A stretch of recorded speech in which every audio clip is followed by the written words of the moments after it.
This is a fueling station. Diesel and unleaded. We have one pump for unleaded, one pump for diesel. All of the municipal vehicles fuel up here. Public Works vehicles, obviously, Parks and Rec, Police Department, School Department, Fire Department, Brunswick Housing. So they're all vying for space at any given time to get in here and fuel up.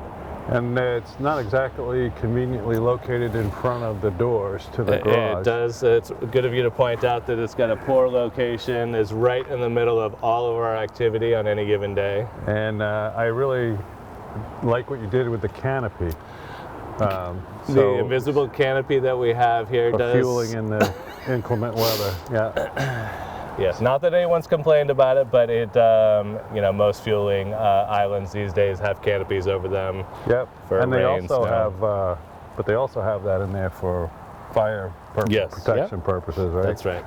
So I know we did some work to, hard to believe, upgrade the pumps and the tanks a few years ago, but it's a constant chore. I mean, they're underground tanks, so they're licensed through DEP.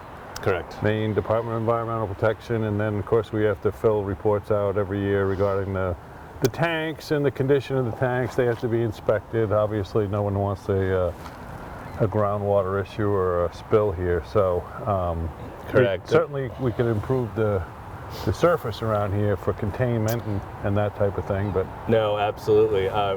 This isn't, you know, the facility is 80 years old. The fueling island is at least 25 years old to 30 years old. It was built to the standards back then. In fact, the diesel tank is coming up for its renewal certification. And it has to be brought up to current day standards at a substantial cost. So we'll be doing that this summer. When you mentioned the vehicles, you mentioned there was, you know, obviously all Public Works vehicles, and then we have a fleet for police, a fleet for fire, a fleet for Parks and Rec, and then we have the school buses and some miscellaneous or other departments and agencies that use this island as well. So safe to say well over 100 vehicles use this. Well over 100 vehicles use this fueling station. Additionally, all the users are also individually authorized. So yeah, there's a lot of activity here. Let's take a look at that, because that's how you kind of keep track, right? In the inventory, there's a card system here, and that's great. There's no exchange of cash. No debit cards. No debit cards. Yeah, every department has all of their users authorized to fuel up.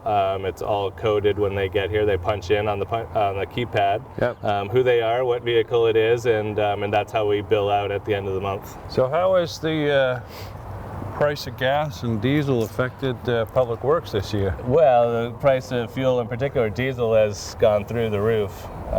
It's actually come down a little bit over the last fill up that we had, but yeah, it's expensive. In the winter time, obviously, is when we Public Works go through the most diesel fuel. All of our plow trucks. All our trucks are diesel. Correct. Yeah, and we put a lot of miles on them during the winter time. We have 14 plow routes, 2 of which are done by a contractor, Crooker.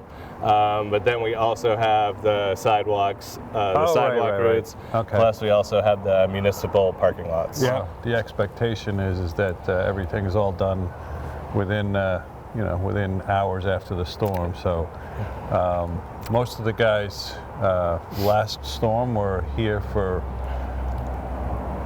a number of hours.